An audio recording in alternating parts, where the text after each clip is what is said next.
And hello and good morning, or good evening, good afternoon.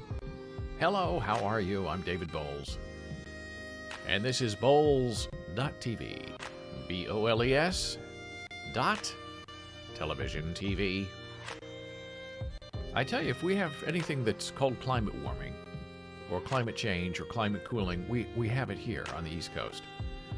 Yesterday, sunny skies and 60 degrees.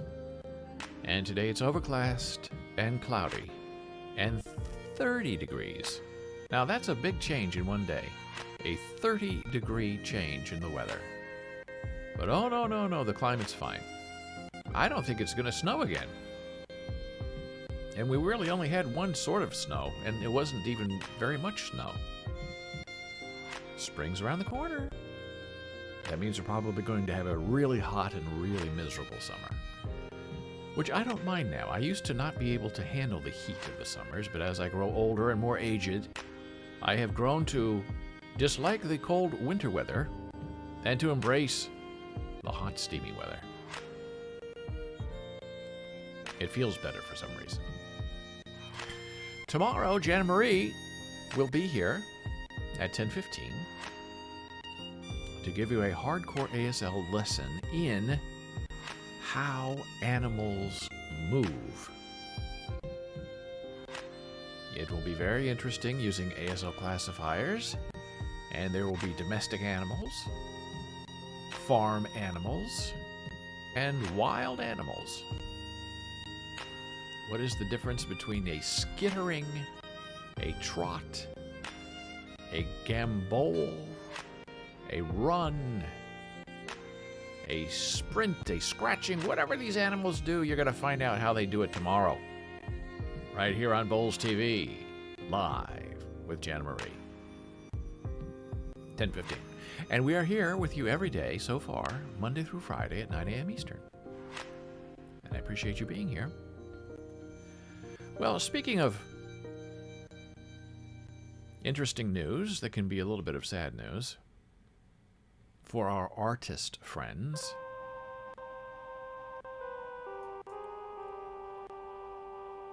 Ethereum is just crashing. And people say this is expected when Russia goes to war in the Ukraine and back and forth and missiles are flying. But wow, this is really terrible. Yesterday afternoon it was 2,700. Making a comeback. The floor has been traditionally around $3,000. So if you're looking to get into the crypto market and buy some NFT artwork, go get some Ethereum today because it's not going to be cheaper than this. Oh, there's Dora. Good morning. Sad day due to the invasion. Yeah, it's really terrible. And we'll see how the world responds. Or if they just leave them alone like they do with Chechnya and Crimea. Oh, let Russia have a little piece. He'll stop at one piece. So 6 hours ago, Ethereum was down to $23.91, almost $2,400, down 11%. Down $283. Bitcoin's not doing much better, 34,000. Down $2,800, a 7% decline. And now currently it's $2,400 for Ethereum and $35 for the Bitcoin. People who are selling art, NFT art, are going crazy because when you put up a listing for your artwork, you put a price on it, And unfortunately, it's a variable price because it's Ethereum. And so the price rises and falls throughout the day. And if you're a smart investor, you try to predict the crash, and that's when you start buying. And the people who are selling really can't go in there and change the price proactively throughout the day, because then they have to delist it, relist it, and pay gas. So sometimes it's better just to take the hit and let it fall. That's why now you're seeing a lot of these NFT sales from artists in the secondary market that they're putting time limits on it, like a day, 2 days, 3 hours left to make your purchase at this buy now price, because they know tomorrow the buy now price might have to go up so they can maintain their profit margins.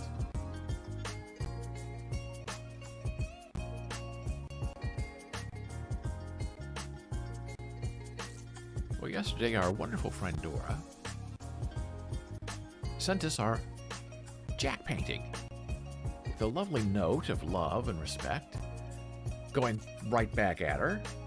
This is the beautiful piece of artwork, Jack the Cat, by Dora the artist. And I'm doing this very slowly and very dramatically to reveal the artwork, as only the artist can. And since I'm not the artist, I'm just the person pretending to have the art. This is how it goes, with the wonderful Dora's artwork of Jack the El Cato. Beautiful, right? And it's much bigger than I thought it would be. Online, you know, you don't have a perspective. And even though you know how big it is, you don't know how big it is, really, until it gets here. And now it's here. And Jack the Cat is now with me all the time. We hope to have it framed at our favorite place in Long Island City, our favorite framing shop. May not have made it through the pandemic. We haven't been there in a couple of years. Oh, he's purring. Absolutely. Jack loved to purr. Oh my gosh, he purred all day. Very, very happy with his purrs. And then you read, well, cats purr when they're happy and they're content, and they purr to soothe themselves when they're not feeling well. And in his last days, he was not feeling well, and he was purring a lot. And when I knew that, I thought, oh boy, he's in a lot of pain. But he's not in pain anymore. And now he lives forever on my shoulder as Jack the Cat. Oh, that's better. I like that. Hello, Jack the Cat. Thank you so much, Dora. It's just beautiful. There, that's even better. Oh, the angle. There, Jenna Marie. Thank you, Dora. It's a wonderful painting of Jack the Cat. Yeah. Everybody loves Jack the Cat.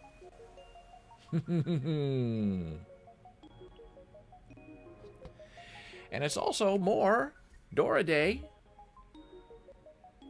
A whole show about Dora.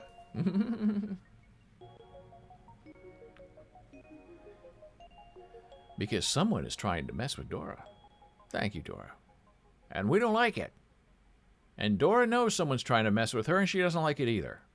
And Jana doesn't like it, and Jack the Cat doesn't like it. We're against any harassment of Dora. Unless we're the one doing the harassing.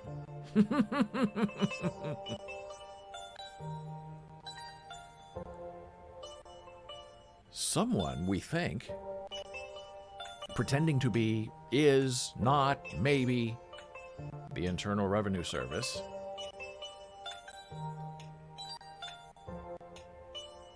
sent our friend Dora. Trying to make sure I have this, the right screen is up. Trying to send our friend Dora money from the IRS. Well, who would not want money from the IRS? Well, and so we had a conversation, Dora and I, yesterday afternoon on Twitter in our DMs. And I was going to, print this out, and I said, look, we should just read this because it's a great conversation. It reads like a dramatic script. Almost a murder mystery, if you will. And I'm very tempted, I will admit, to read Dora's part in Dora's voice. But I won't do that.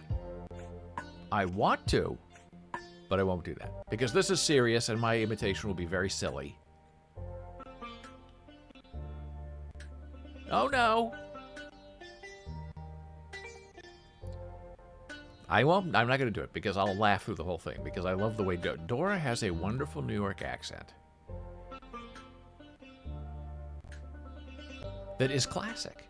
It sounds like a cartoon voice, but it's not a cartoon voice. It's her real life voice, and she has a real life hardcore job. And I would just love to work with Dora with that voice in my ear all day because I love listening to it. But I'm not going to give you an example because it would be considered impolite.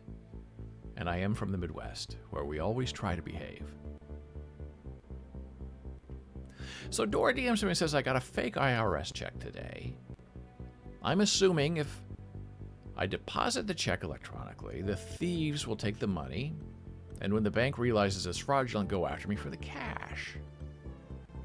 I've heard of thieves stealing your social security number, filing your taxes on your behalf, and getting the refund sent to their houses, but the check was addressed to me. Crazy. Yes. And these are very sophisticated scammers. And I admit that I'm very worried a little bit, but I am for Dora. Because if they're at that stage, if this is a scam, and they're sending you a fake check from the IRS, that means to me that they have a lot of information about you. And that's why I can't use my Dora voice, because this is really sort of concerning me. And what sometimes they do is they file on your behalf. I did a great Elmo for my son. See, the Elmo, that would be a great voice. The Elmo voice.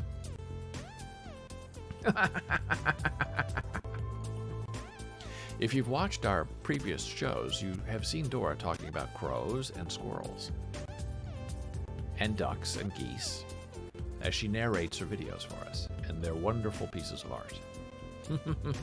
Performance art. So as I understand it, what they try to do with this is they file taxes on your behalf. They get a check sent to you. And then that's when the scam really gets into high gear. Because then they contact you, pretending to be the IRS, saying we have overpaid you, and you owe us that money back. And they wanted an iTunes credit card. It gets more ridiculous, but that is one of the scams that they can run with this fraudulent IRS check scam. And claiming they're going to put you in prison and you have to do it within 5 minutes, or the deputies and the DEA and the FBI is going to be there and take you to jail. Now it makes sense, Dora says. But for them to get to this point where they have cut you a fake check makes me concerned that did they file on your behalf? I don't know. Now maybe they just have information they found about you somewhere, and everybody has everybody's information now. Your social security number's been compromised. Everyone's has been compromised. But if I were you, Dora, I would be very careful, and I would put freezes on all of my accounts with the credit bureaus, all 3 of them. I guess there are 4 of them.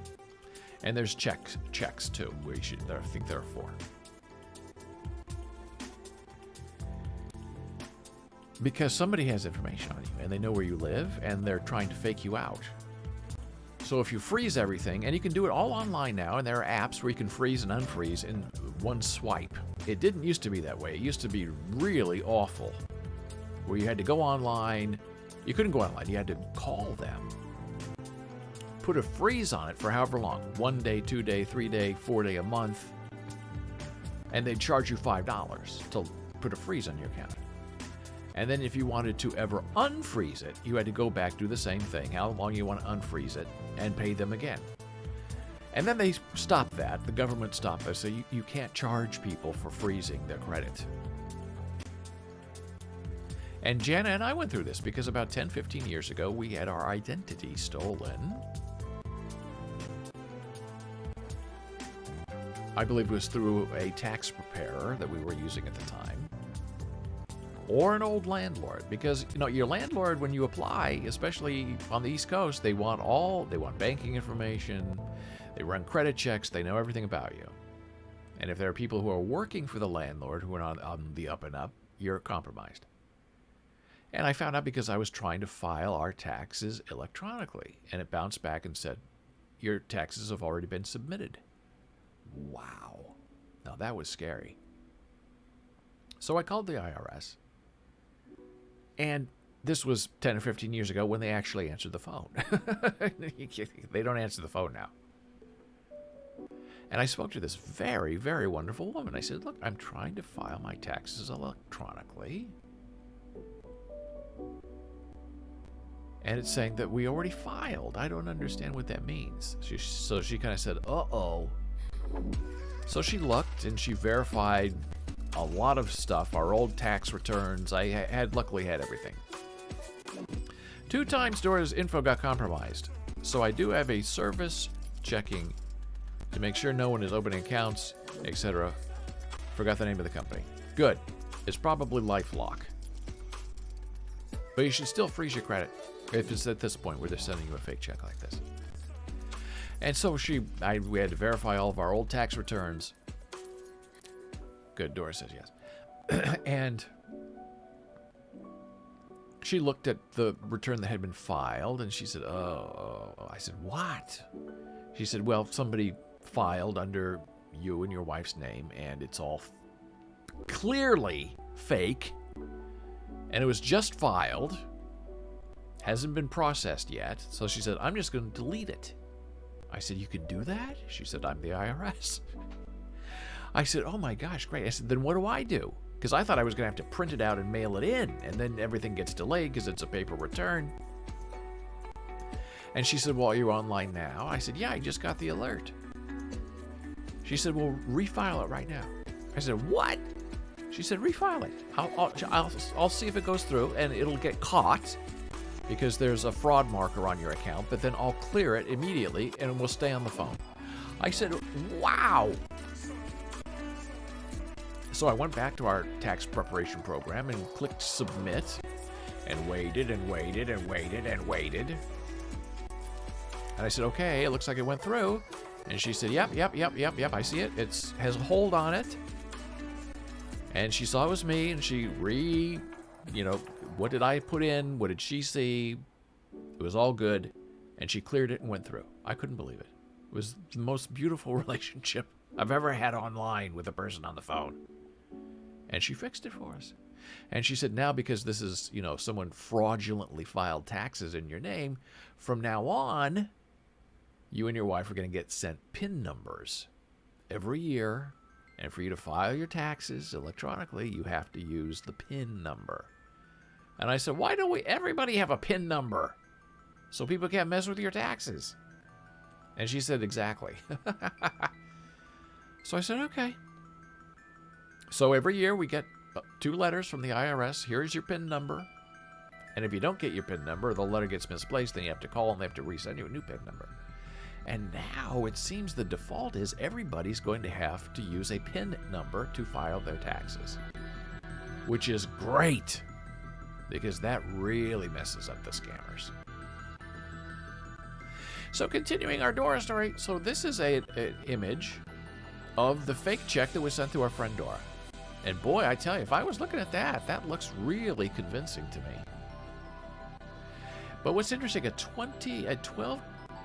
it's a tax refund from 2019 is what I see this says, for $1,600, which is not a lot, but it's enough to make it worthwhile for the scammer. If it were $5,000, $6,000, it might raise suspicion, but $1,600, that's kind of an average amount. From Kansas City.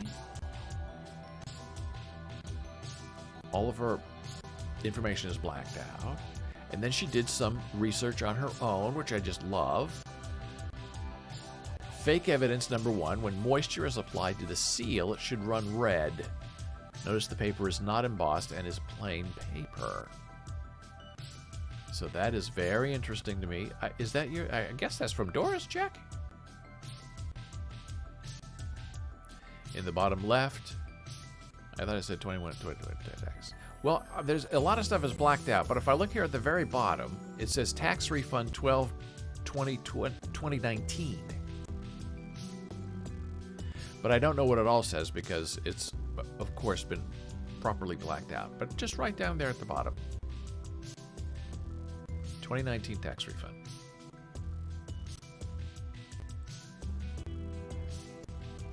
So you should check and see if you got a refund for 2019. Yes, my check, I tested it. I have to look at it again. Okay. In the bottom left hem, there should be a United States Treasury. Bottom left hem. United States Treasury, okay. Bleeding ink. These are all things to look for. Micro printing. Security features, what you should look for, what makes sense, what should be printed on. And see, this check example does not have 2019 tax refund. It does not have that printed on there anywhere, which is very interesting. Then she says, Dora says, I'm pretty sure it's a scam. I hope.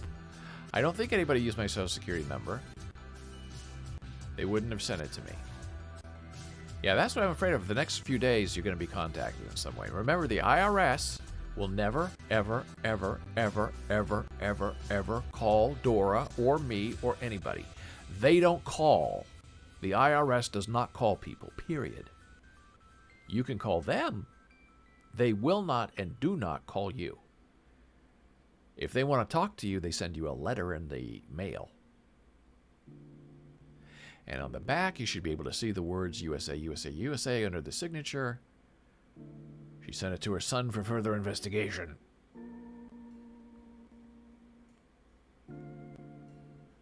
And then Dora says, recently, a friend got scammed by someone using the same 800 number from her bank. I mean, these are so sophisticated criminals. I talked to Jan about this last night.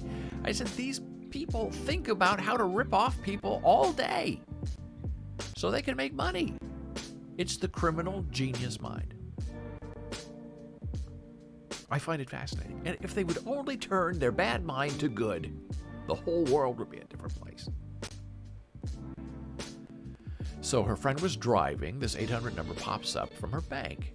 They frazzled her. That's exactly what they do. It's important. The police are coming right now to arrest you. All of your money's been stolen, unless you tell me all your secret codes immediately and I'll stop it for you. They frazzled her by saying they would freeze her account if she didn't verify her identity. I guess she verified her code. They knew all the deposit history, so she gave it to them. After they put her on hold, she realized her mistake. She rushed home, but by that time they had taken some money out. Ugh. The bank thinks it's an inside job. Now that's another thing. You have people who are part-time workers, minimum wage workers, work at a bank. They can look you up, see what's transactions going on, and they can sometimes be purchased by the criminal mind. It's crazy how much these scammers know about us. Yes, I told a story here a few weeks ago. I believe this was a landlord issue where one of the supers in the building had access to our private information and gave it to his Russian friends. And 3 weeks later, I find out that somebody has added themselves to our Fidelity investment account. And luckily, there was nothing in there at the time. That they had made themselves a manager of the account with a New Jersey address and a New Jersey phone number and what appeared to be names. And it was terrifying. And I think I only went to check because I received some kind of alert saying, we've updated your email address. I said, oh, I didn't update my email address. So I logged in and saw that. I took screenshots of it. I have everything. I have all the evidence. So I called Fidelity. Yeah, Dora remembers. And they put a stop to it immediately. But it was really terrifying that they knew enough to break in to my secure Fidelity account and add themselves as a manager, which meant that since they were a manager, that I would not get any of the alerts or notifications. They would control it all. Now, I'm sure they were very disappointed when they found out there was zero in the account. But that means they didn't try. And now they know everything about my Fidelity account, and they obviously have all my private information because they broke into my account. So you try to lock everything down as best you can, but people who are determined to hurt you, or people who are determined to try to get money out of you, nothing's impossible. So Dora was suspicious of the check because I remember the actual check feeling thicker and almost embossed. Also, I remember receiving an attachment with an explanation. But a friend I showed it to, which is very good. I'm glad you're asking people. You're spreading the news, getting opinions. But a friend I showed it to said the federal checks don't come with an explanation. That is very interesting. Then I looked at the date of the refund and realized I hadn't submitted my 2021 taxes yet. And then Dora says the wisest thing of all that I have heard in 2 weeks from anybody. This is why I don't pick up my house phone or cell phone. I don't recognize the number. They can leave a voicemail. Now, that is it. That is the answer to all of these initial scams. You have to play along, wittingly or unwittingly, by speaking to them. And people are filled with self-importance, and they rely on that. Oh my gosh, my phone is ringing. I have to answer it. When I was an undergraduate at the University of Nebraska, I was visiting one of my favorite professors, and we were sitting down to have a long conversation. And he had the old-fashioned ring telephone. Ring, ring, ring with the bell. And we were talking in the middle, and he was very loud because he was a little older, so he liked a loud phone. And it was ringing and ringing and ringing and ringing. And I said, "Do you want to answer that?" He said, "No, I'm talking to you right now." And the phone rang and rang and rang. And I can't hear myself, and I'm trying to have a deep conversation. And then the phone stopped ringing for 20 seconds. And then the person, obviously, this is before we had voicemail. So he had to find the person when they were in their office. That's why office hours were so important back then. Today, they don't mean anything because you can have office hours online. And the phone's ringing for the whole half hour of our conversation. I don't remember any of it because all I could do was listen to the phone ringing. And he didn't care. He did most of the talking. But I couldn't hear him over the ringing phone. So if your phone rings, that's why I don't. I'm like Dora. I don't answer my phone. Ever. If it's important, they'll leave a message. And if it's blank space, I block them. And if it's about my car warranty that I've never had a car, I block them too. You'd be surprised how much junk there is. And people who really want to talk to you or who know you will leave you a message. "Hey, this is meh, meh, meh from meh, meh. Give me a call." "Oh, okay." Then you call. But to pick up a phone, especially one that you don't recognize that's blocked, even if it says it's your bank or the IRS or the deputy sheriff or the FBI bureau is calling, don't pick it up. Because those people don't really call you on the phone. If it's the police, they're going to come and visit you. They're going to knock on your door. If it's the IRS, they're going to send you a letter. And then once you answer the phone, then they're very talented. They know how to scare you and how to freak you out, especially if you're a little older and are not comfortable with online and internet things. That's how they grab a hold of you, and they get you to reveal your phone numbers and your security codes.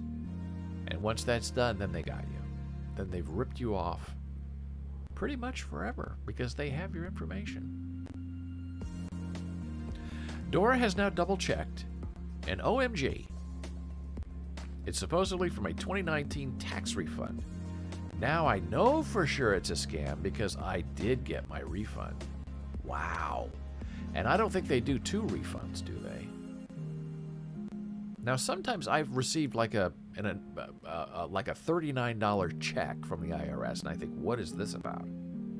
And I deposit it because it looks real, and then I sort of remember that the $39 fee is like a late fee for not reporting your taxes on time if you're a independent worker or a freelancer, which is what I am. And that's the electronic filing people just add that. Say, "Oh, you didn't report this on time." So they add that fee and we pay it, and we usually get it back because it's not an issue. Well, now, Dora, I'm even more concerned because that's very sneaky for them to do to you, and to go back to 2019, which is in the realm of the fuzzy notion. Well, I think maybe I didn't get it. Well, maybe the IRS is doing the right thing. And we know the IRS is backlogged. They're not processing any returns from last year. 24 million people are waiting for last year's tax return. And they're waiting because they filed via paper.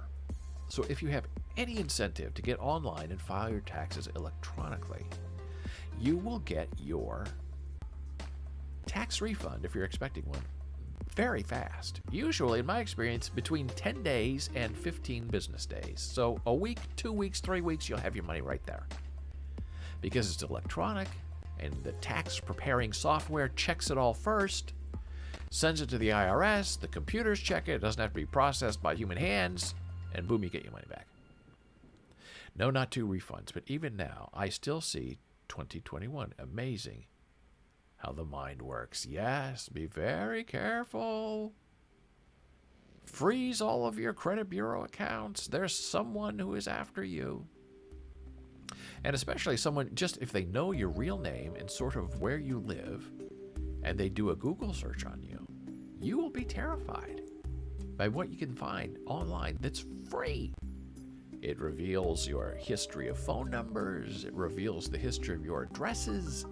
It reveals the history of your relationships and your family members and every place you've lived and every phone number you've ever had. And you used to have to pay for that. Now there are services you just do the search and it's all right there for anybody to see. And that's when you do these credit checks. They say, have you ever lived at this place? Have you ever lived at that place? Do you have a family member named Bob? Yes, I do. So they can answer all these questions. So it's not just stealing your birth date and your social security number. It's now stealing your cell phone number that you used to have 5 years ago. Oh, did this used to be your number? Yeah. Okay, you have credit now. Well, the bad people have access to that same private information now. And it's a horrible, terrible thing. So I hope our friend Dora is safe. Luckily, she works for a company that has very smart people who know all about this kind of thing, I would imagine. And she could get help from their fraud department, I bet. And really get to the bottom of this and find out what's really going on and what to expect next. Because the whole thing stinks. And I don't like any of it. Don't mess with Dora. Dora needs to be doing more painting and less investigating of IRS scams. Dora says, I will bring the bank to the check to the bank and see what they say, but hypothetically, if I did deposit the check, what would happen? Now that is very interesting as well. And that's a good point. You could go to the bank and say, hey, is this an authentic check, yes or no? And they can run it and find out. Because see, most banks will immediately deposit and make available an IRS check or a state government check. They really don't put a hold on it. But what would happen is you would deposit it, and if it's authentic, it will clear. But if it's not authentic and it's part of some kind of scam, in 3 weeks, that money would be taken out of your bank account. Now, if you don't fall for the scam and you just leave the money there, then you're okay, because you're not losing anything. But the next few days will be very interesting and very telling. If a phone call is made, if a follow-up letter is sent, if you get a knock on your door, you were overpaid. That's where I think they're going. They're going to say, oh, you know what? You already got your refund from 2019, so you have to give it back to us. And we need it in iTunes gift cards. We'll wait while you go to the store. And people fall for it. And there are people who work at drugstores who now, see, oh gosh, here's an old person coming in, not the Dora's old, coming in panicked, buying $800 worth of iTunes gift cards. And these cashiers are trained now to say, okay, what are you doing with this? Why do you need $800 worth of gift cards? And sometimes the people are so scared because the scammers say, if you say one word about this, you're going to be put in jail. And then we're going to go after your son and your daughter and your cat. And we're going to go over to your friend in Jersey City and take his cat picture that you painted. So they're so scared. But these cashiers, a lot of them are very smart. They're young, so they know the scam. The scan on the right side of the check, do you know what it is? I will go back and look. And these cashiers have saved people from losing hundreds of thousands of dollars by saying, look, you're being scammed. The IRS does not want an iTunes gift card from you to repay your refund. So I think that this is the mistaken refund scam is what I think is happening here for Dora. But I hope that's not what's happening. Let's see. What are we looking at? The scan on the right side of the check.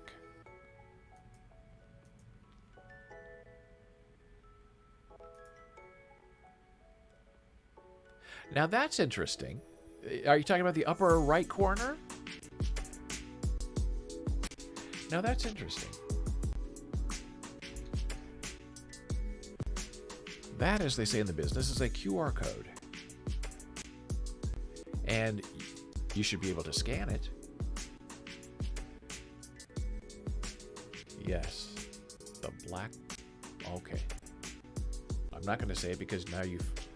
Now, I'm using my phone to see if I can get a scan of that. And it's not letting me scan it. That's very interesting. You should see if your phone can use your phone app or if you have a QR scanner. It's not letting me scan. That's a QR code. And I don't know why there would be a QR code on a Treasury check. That's very interesting. But if you have the check, I tried to scan it. It's not scanning with my phone. But your phone, if you use your camera, at least that's what happens on an iPhone, it will scan a QR code and say it's either an invalid code or what it usually does is take you to a website.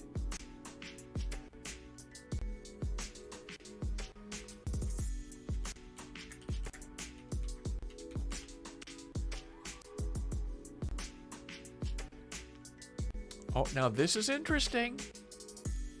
Taxpayers can now use their smartphones to scan a QR code in the CP14 and go directly to IRS Gov and securely access their account, set up a payment plan, or whatever.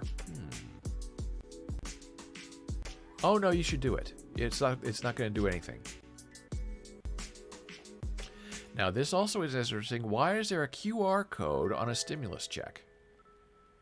These codes will give taxpayers immediate access to the most important information for them to pay their balance, set up payment agreements, or reach out for help.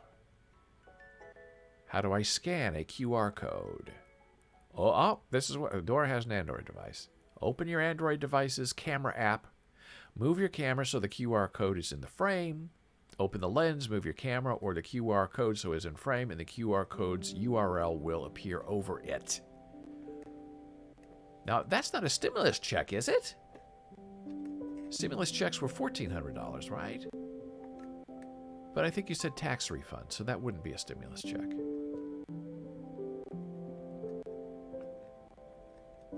But the QR code could be phony. I mean, if the check is phony, the QR code might be phony as well. But at least we can see if it's associated with you. Oh, the mystery deepens. I've never gotten a stimulus check. How would that happen?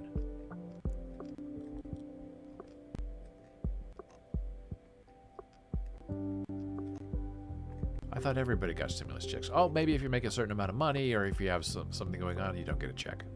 That's probably what happened. Well, if you didn't get a stimulus check, then we know it's not a stimulus check. Because why would they send it to you now? Oh, that's interesting. I think there is a cap, yes. And it's a declining cap, and it's a big thing. So that's even more interesting, that you didn't get a stimulus check, but you get this refund from 3 years ago. I find that curiously interesting. But scan the QR code, now we have to know. And I'm going to take a little break because it's way past my blood pressure time. So during the break, we are hoping that Dora will scan her QR code and just see where it lands. You don't have to click on where it'll take you. But if it does, it's okay, because it's not going to do anything to you, because it's on your phone. And with that, back momentarily.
All right, let's bring that beat back.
And we are back for break. This is Bowles TV, BOLES.TV.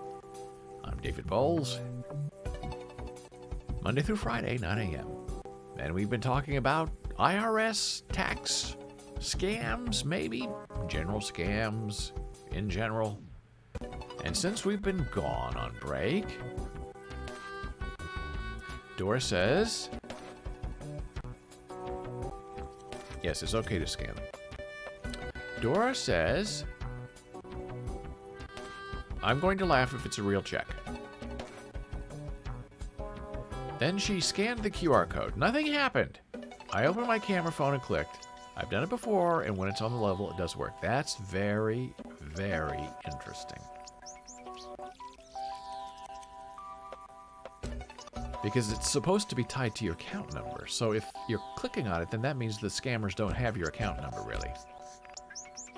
I should mention I've gotten phone calls regarding IRS needs to talk to me, and text and emails saying how various accounts are compromised, but I never fall for that. Yikes! That concerns me.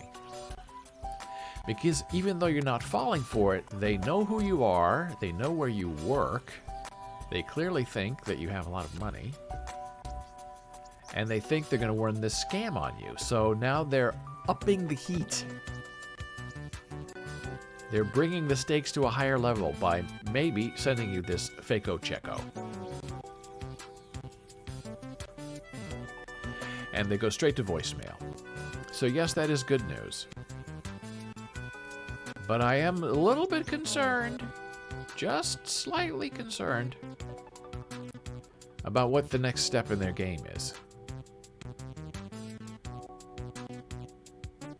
And I know that your bank, that's a very smart thing to do, is to go to your bank and say, look, I got sent this check from the IRS. I don't know why. Can you tell me if this is a real check or a fake check? And they should be able to tell you instantly. So that's the safest way. That's very smart.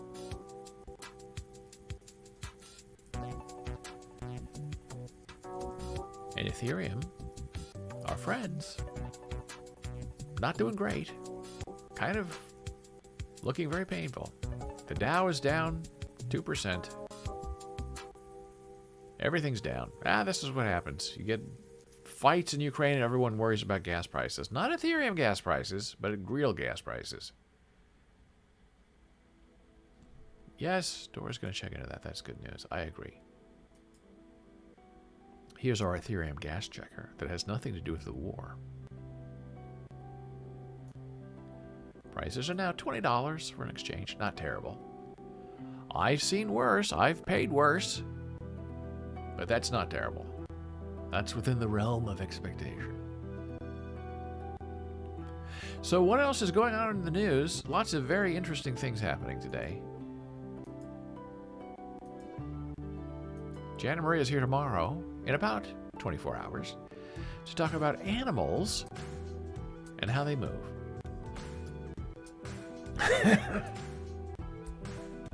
Dora's not looking at the Dow. That's very smart. I won't tell her that it's down 2%. Yesterday it was down 1%. Now it's down 2%. All these panicky people, it's just like, oh no, there's war in Russia. It's going to affect our gas prices here at home. All could have been avoided. You can't let these authoritarians get away with it. And the most fascinating thing about this whole thing is how the GOP and Trump are now on Putin's side for going in. La-di-da, yeah. Okay, I'll go to a different screen. And how they're going in and supporting Putin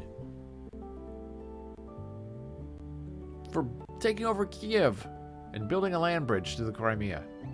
Well, that should tell you everything you need to know about that sort of Republican. They're authoritarian, and what they're doing in supporting Putin is what they're going to do in supporting that sort of thing being done here.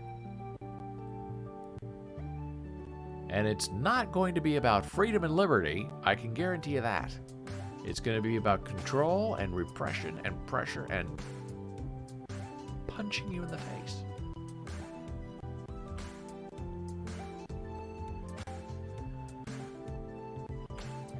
Explain to me, what the heck does Putin want? Putin wants to be the greatest ruler of Russia since the fall of the Tsars. TSAR, CZAR, however you want to pronounce it. When Boris Yeltsin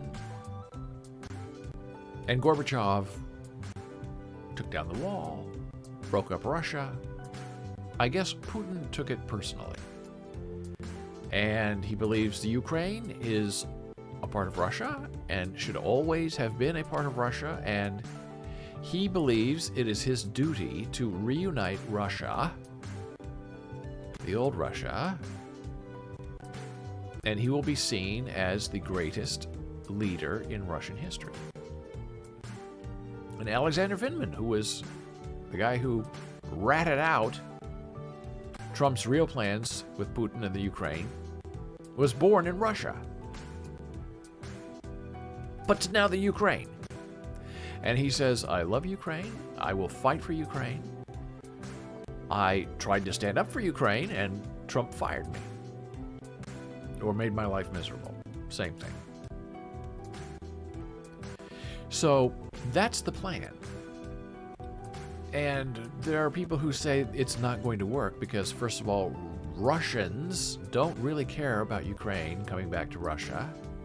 He wants the natural resources that are in the Ukraine as part of Russia. He wants the land mass back. He wants to intimidate Europe. He wants to destroy NATO. And he sees himself as the savior of the Russian state, the reunification of the true Russian state. And that was the whole premise of how he went in there. There are rebels in Ukraine who believe they are still part of Russia, and they called Mother Russia to come in and help them because Ukraine is crashing us and telling us we can't take our land back.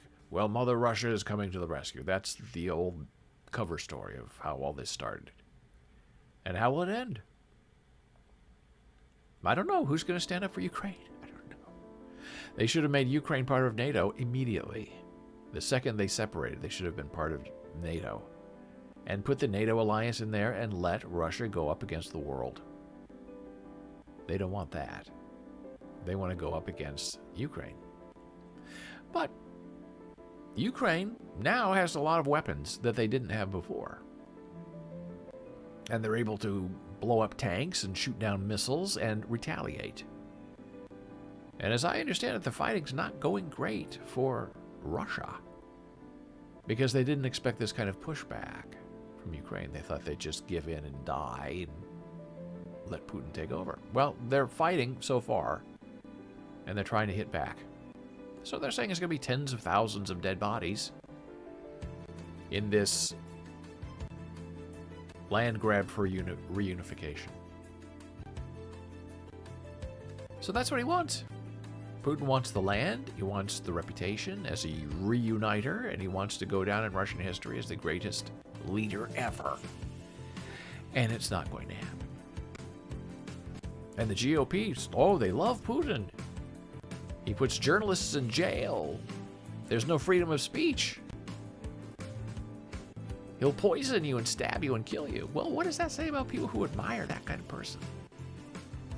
That means they want to be that kind of person. That means they are that kind of person. And for some reason, freedom-loving, liberty-loving Americans support that kind of authoritarianism, which is completely and totally dismaying.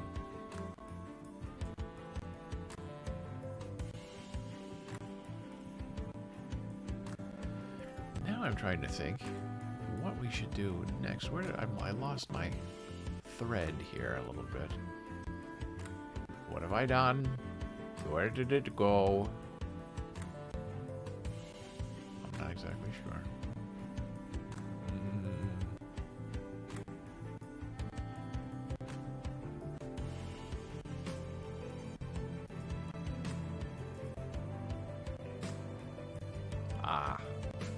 There's the button I'm missing. Okay. Oh, so our friend, the artist Gabe Weiss, remember I talked about him yesterday, and how he does these wonderful pieces of art, and how I discovered that someone was imitating him on OpenSea, and he has like 50 pieces of artwork, and they had like 7 that they had reminted and were selling as Gabe, but under a slightly misspelled Gabe Weiss name. And Gabe said, oh, here we go again, which means he has to go and have them shut down. So I said I would try to find out what was going on and what happens next. And Gabe didn't reply. And I understand why. He doesn't want to talk about it. But this is the one I asked him. I said, hey, Gabe, so this person who was pretending to be you and who stole your artwork and was reselling it for pennies on a dollar, you go and you have them shut down. What happens to the people who were innocently or not innocently, that's not me, I didn't do it, duped into buying that pennies on the dollar piece of artwork? Do they get to keep it? Does it get taken from them? Do they get their money back? This is all blockchain, so how do you take it back from them? If they already have it, and it's an NFT that's been minted, Gabe Weiss, it's in their account, what happens? He didn't reply. Maybe he will in a day or two, I don't know, but he probably doesn't want to talk about it. Okay. I asked. I said I'd ask, I asked. Now, have you heard about these Twitter super follows? They've been in the pipeline for a while. I find it sort of interesting. And while I'm not allowed to reveal this entire article for you, I will share this first page because it's very interesting, and I love the design, by the way. Super follows is now the new thing that's coming in 1 to 3 weeks to some people's accounts on Twitter. And they just they've been in beta testing for a year. You apply to monetize your tweets. And super follows is what that is called. I didn't know it was 2 words, but now I do. And what that does, it allows people to pay you between $3 and $9 a month to have private access to private conversations with the tweeter and the people who are super followers.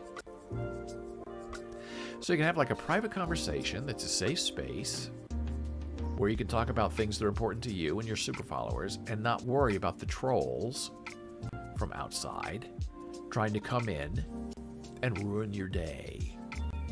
And you can share intimate things, not pornography like OnlyFans, but you can share photographs or other information or bonuses, help them plan the live show. There are all kinds of things, interesting things you could do as a super follow.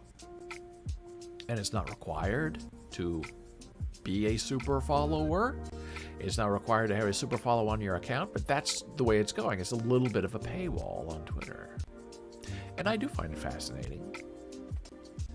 And once you apply, they say you're in, but then you have to apply and you have to wait time because you have to get verified by their processor, who processes the payments, which is Stripe. And then they said Apple has to approve you as well. And people in the Discord server say, why is Apple? What does the Apple have to do with this? And then you realize that that's how the subscriptions are moderated and controlled. They are controlled by Apple in the app. So you have to make sure that Apple knows who they're paying, and then Stripe has to make sure they know how to get you your money once you're paid by Apple. So that takes 1 to 3 weeks. So you're going to see this popping up more and more on Twitter. There are spaces, which is their conversation. And I always thought it'd be so interesting if you could have a Twitter space, which is audio only. And would that combine with a live stream so you could somehow have comments and chat that wasn't just typed, but that was spoken via a Twitter space? It sounds very complicated, and my eyes are glazing over thinking about it. But it's an interesting theory. Then people wouldn't have to type. They could just speak, but would it be closed captioned? That's another interesting thing. And Twitter Spaces, you can ticket a Twitter space. So if you're having an event, you're having a live interview with a superstar, and people want to go there and ask questions, you can charge people money for a ticketed space. So all these online social media companies are trying to find new ways to provide exclusive content that people will pay for. Keep it in mind. It's coming. I read about this and found this wildly interesting. There's an old guy, I would say 50s, who works for Estee Lauder. And he was suspended because he had a backlash over a post on his personal Instagram account that contained a racial slur and joking about COVID-19. Now, if you're old and you work for Estee Lauder and you're an executive, why are you going on social media and causing problems for yourself and being stupid? Now, we know that's the real you, but sometimes you have to hide the real you because people are not interested.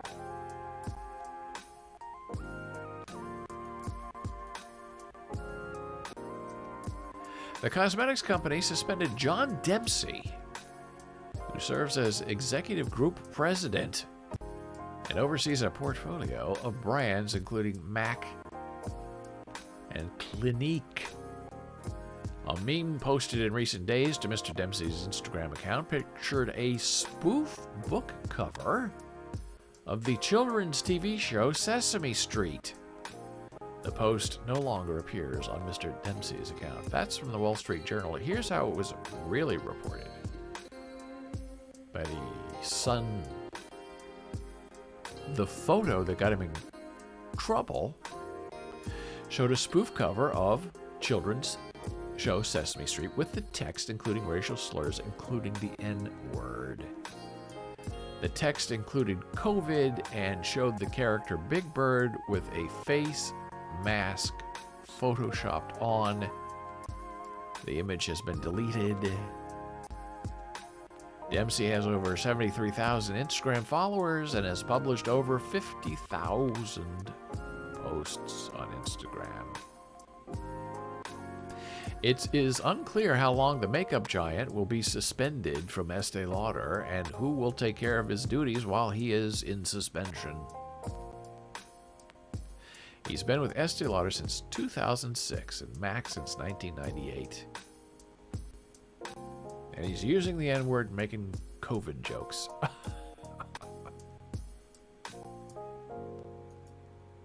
What else is in the news? Oh, now this is interesting. The MTA will pilot protective platform doors at 3 subway stations. Well, why? How is that possible? They said it was not possible. We can't do that.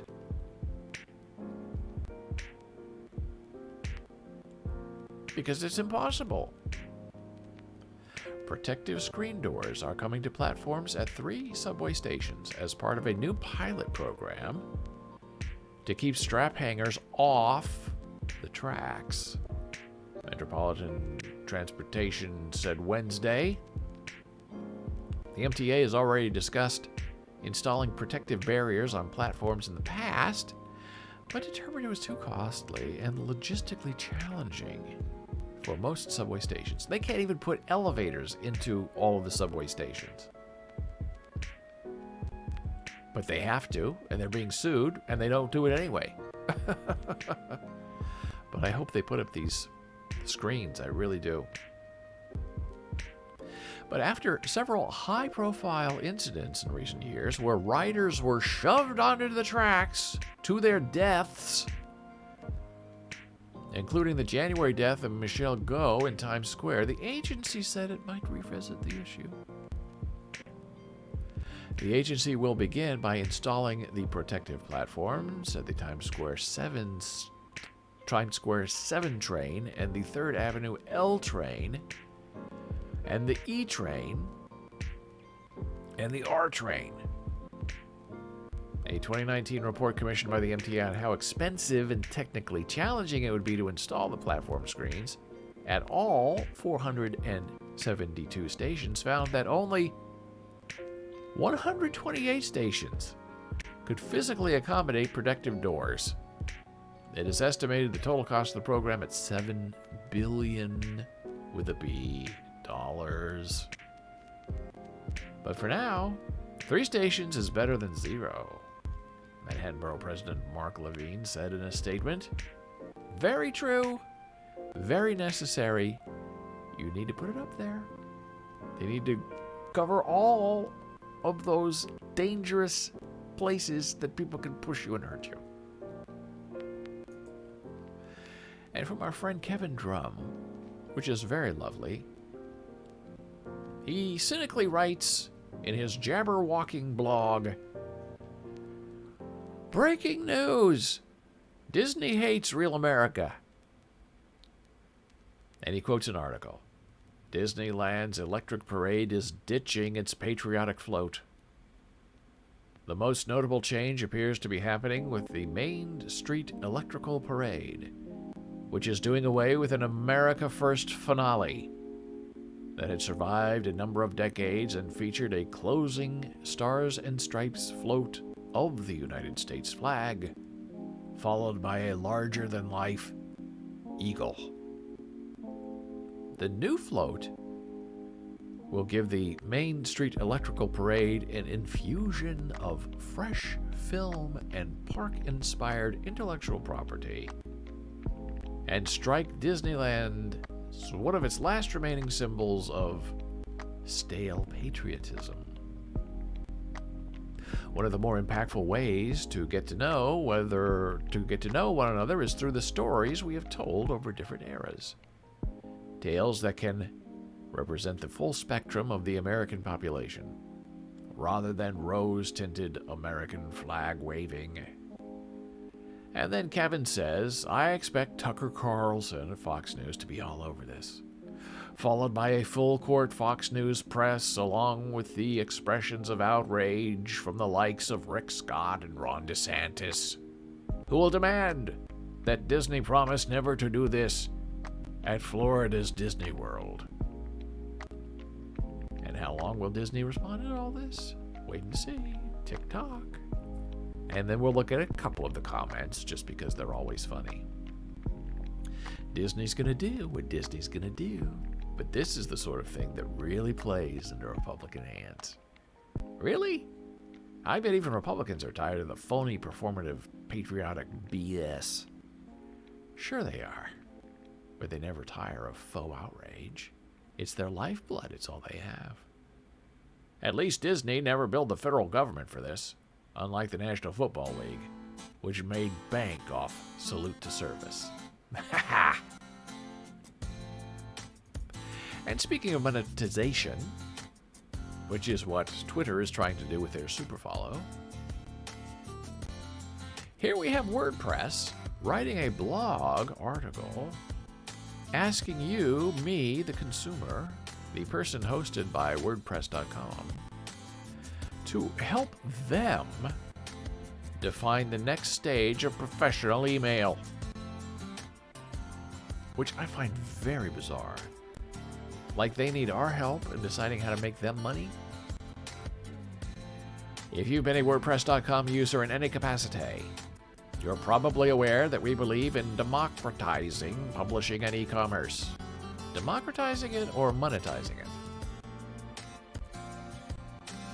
We believe in designing products for everyone, emphasizing accessibility, performance, security, and ease of use. We believe great software should focus on you the consumer, so you can share your story, product, or services and achieve your dreams. We believe you have a say in this product and how it can make your life easier every day you use it. Now, a regular WordPress.com business website is $300 a year, which is not bad, because it's mindless. All you do is post, they take care of everything else. Different from self-hosted. They also have a VIP program. I don't know if it's still in effect, but that used to be $1,500 a month to have them manage your website. Big corporations use that. Now they're trying to get into like publishing for local news. And they have packages based on what your circulation is. And how much money you're bringing in depends on how much money they charge you for the same product. So that ranges from $500 a month to, I believe, $1,200 a month. So since last year, we've been working hard to enable more features for professional email. Now, what does that mean? Email is email. And our other email products. One of the things we heard from you is that you want annual payment options, blah, blah, blah. Okay, so let's see, what is this? So, and we haven't stopped there. WordPress.com now offers one-click webmail access, making it easier than ever to access and manage your emails directly within your site admin panel. That's better for you, your community, and your customers. We are also working on integrating webmail into the admin panel to make it easier to manage professional email and to save you more time to focus on things important to you.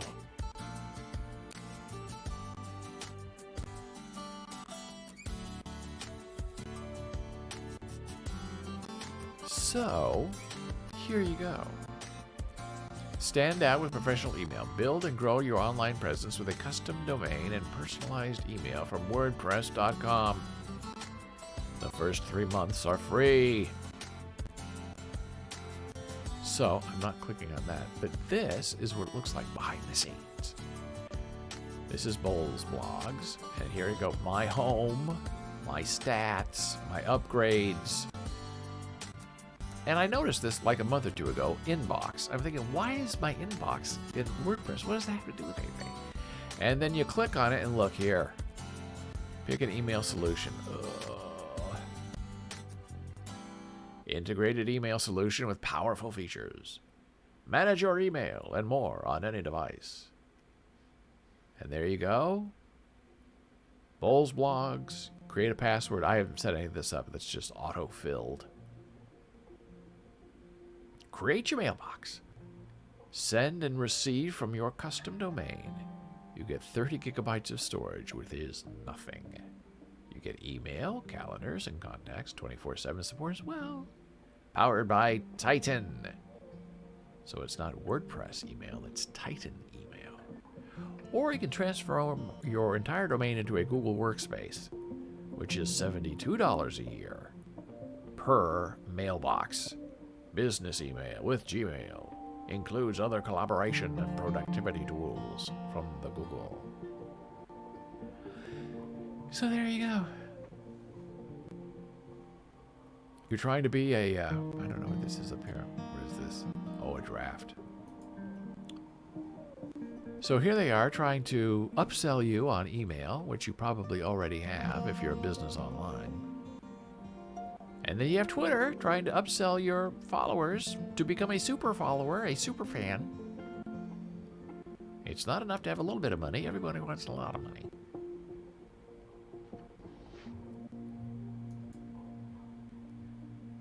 And now we go to LinkedIn. And they want your money as well, I'm sure. LinkedIn, owned by the Microsoft. So we've gone from Twitter, upselling super followers. WordPress, upselling email, automatic. Microsoft, upselling podcasting. Now, I thought podcasting was kind of over. It was hot 5 years ago, cooled down over the last couple of years, but that's not stopping Microsoft from trying to get in the game a little too late. The LinkedIn Podcast Network. Voices at the heart of professional conversation. I didn't even know they had a podcast network. I don't know what it means. I don't know. I guess I click on learn more. I already have a podcast. It's at humanmeme.com. Want to build your podcast community on LinkedIn? Learn how your podcast can become part of the LinkedIn Podcast Network.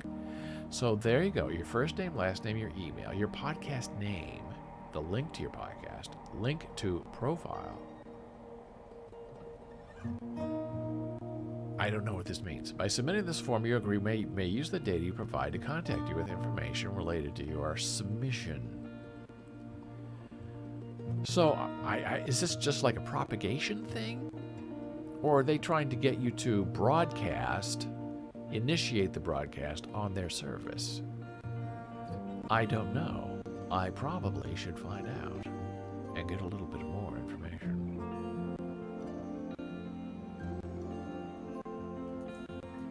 And now it's time for our next blood pressure break. I will be with you momentarily.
We are back from break.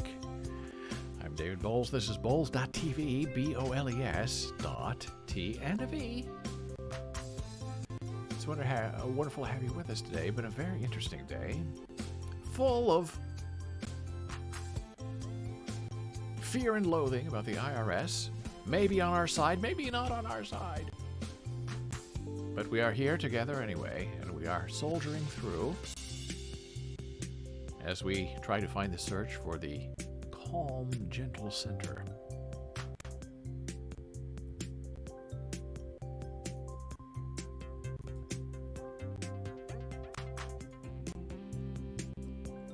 Talking about NFT. Oh, let's check our Ethereum.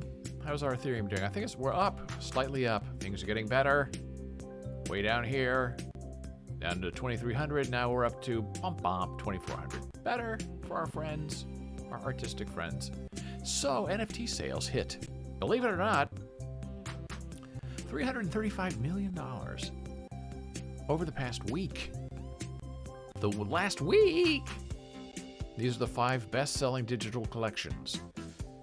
Now, why over the past week? I'll tell you why. Because the floor collapsed. And people who were buying and collecting said, oh my gosh, I can take advantage of this very low Ethereum price and gobble up all of these pieces of art that I've wanted for a long time because now everything's $300 less than it used to be. So we'll take a look at what these sales are and who these are. Cool cats! I admit these are very cute.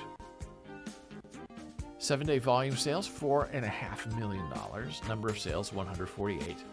The highest sale price, $50,000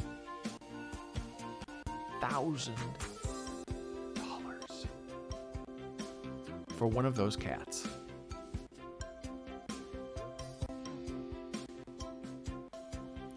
Cool cats are a collection of programmatically randomly generated NFTs on the Ethereum blockchain, meaning that they just have pieces and parts, they put templates, the computer artificially puts them together to build a cat.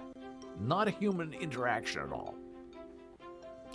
The first generation consists of 10,000 randomly assembled cats from over 300,000 total options. Cool cats have a variety of outfits, faces and colors. All cats are cool, but completed outfit cats are the coolest.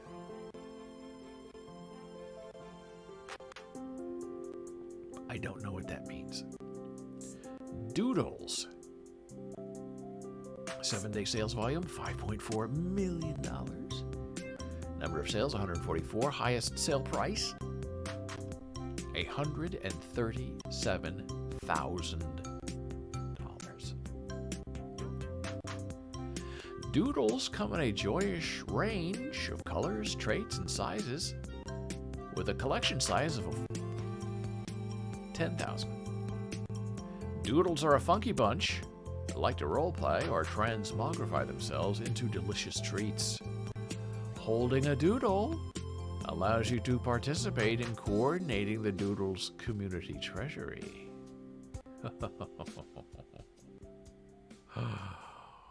Oh boy. The Sandbox. 7-day sale, 78 million. Number of sales, 606. Highest sale price, $54,000. Explainer: The Sandbox is a community-driven UGC voxel platform where users own their land and host creative magic. Dora says, this is why my latest abstract piece is called Alien, since I feel like an alien in this NFT world. Oh boy, I tell you. Why hand draw anything? Just draw a few outlines of things and let a computer put together 10,000 of them. And sell them for $1. That's $10,000 that a computer made for you. Now this I don't get, the Sandbox thing. I don't understand what it is. I don't know what it is. I'm moving on. Oh, our favorite punching bag, the Bored Ape Yacht Club. 7-day sales volume, 36 mil. Number of sales, 484. Highest paid price? Yeah. $431,000. Now, Jimmy Fallon looks like a genius for paying $289,000 3 weeks ago for his stupid Bored Ape. The Bored Ape Yacht Club is a collection of 10,000 Bored Ape NFTs, unique digital collectibles living on the Ethereum blockchain. Your Bored Ape doubles as your Yacht Club membership card and grants access to members-only benefits.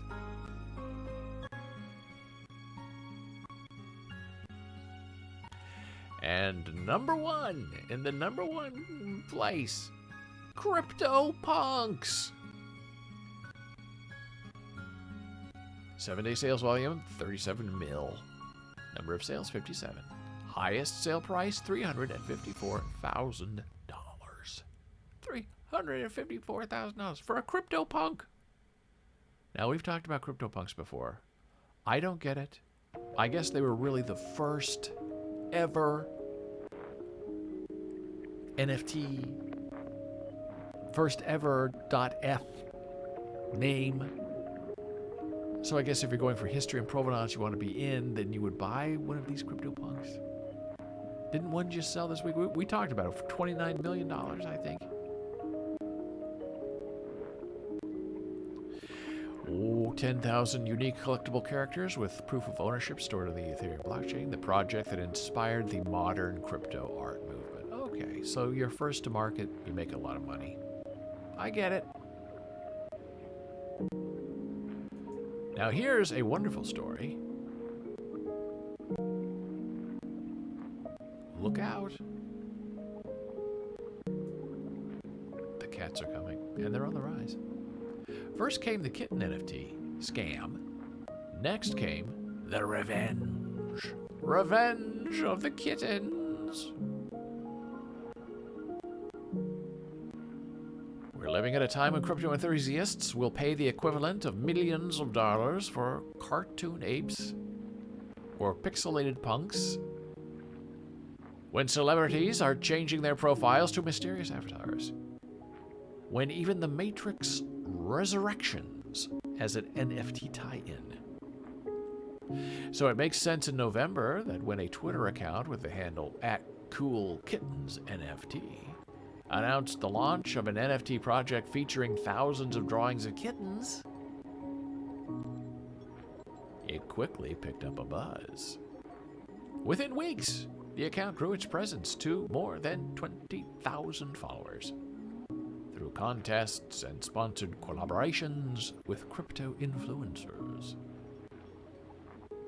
Purchasers of Cool Kittens NFTs were promised 3 things: an electronic token with cat art, a purpose-built cryptocurrency called Purr, and membership in a DAO, a decentralized autonomous organization, a kind of online community in which NFTs, non-fungible tokens, give each member voting power. In theory, a DAO can make decisions to take on projects. It sounded nice, and none of it happened. Less than 3 weeks after announcing Cool Kittens NFTs on Twitter, minting began on the Solana blockchain, and the cats went up for sale. Within hours, 2,000 NFTs had sold for roughly $70 each, which is a bargain. But this is back in November, not today. A tidy sum of around $160,000 gathered via crypto from a global audience. Whoever these buyers were, genuine fans of the feline avatars, or speculators betting that secondary market sales would be higher than the mint price, they were invited into a chat room on Discord.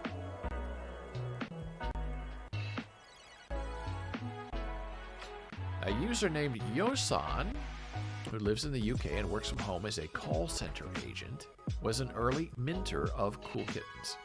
He and other users I interviewed for this article agreed to speak if identified only by their handles.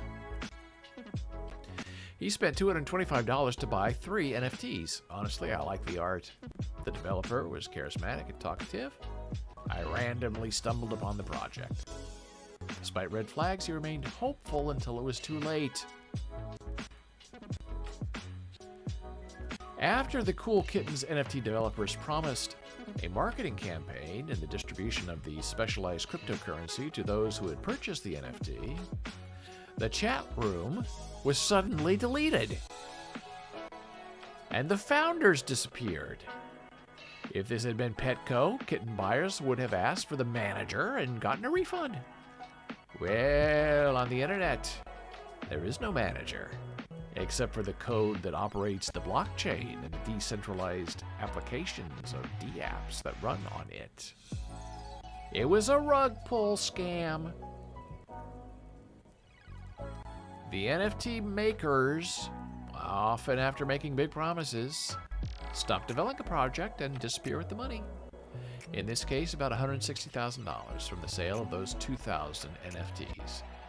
The hoaxers were successful because they promised incentives to buyers and they manufactured the illusion of popularity through chat bots and paid Twitter followers.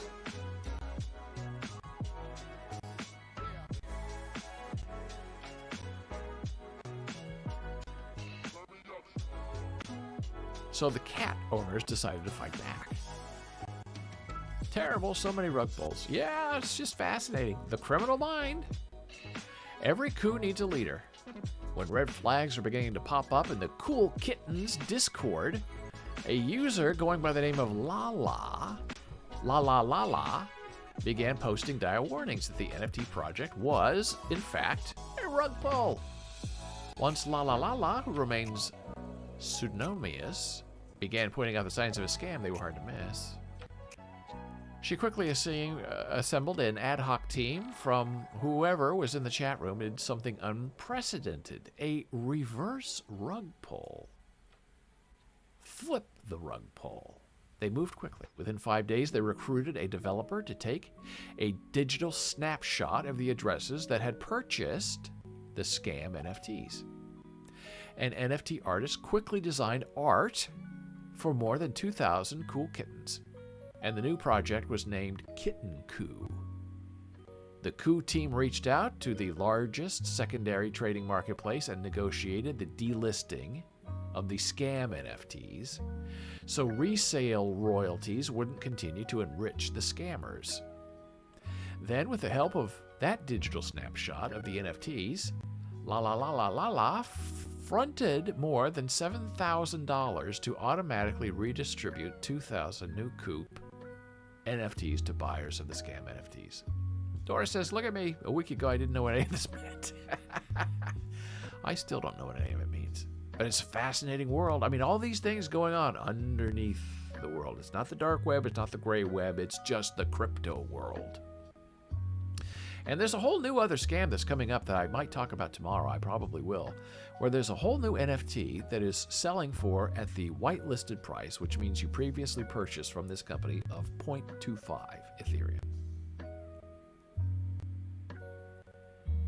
And in the secondary market, they're already talking about flipping it, as I understand it, to 25 Ethereum. And people are really angry. But more on that tomorrow if I can figure it out.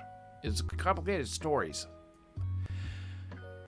So here is Kitten Coup NFT gave everyone an airdrop from the rug that occurred with the Cool Kittens.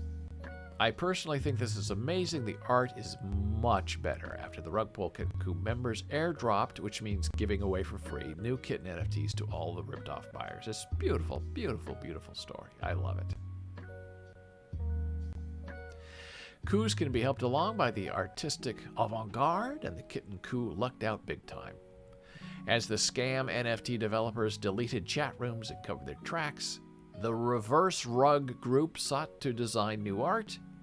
Many of the buyers of the scam NFTs didn't realize that the artwork was in fact a rip-off of another NFT project called Cool Cats, taken from another blockchain. Cool Cats NFTs regularly sell on secondary markets for more than $30,000 each.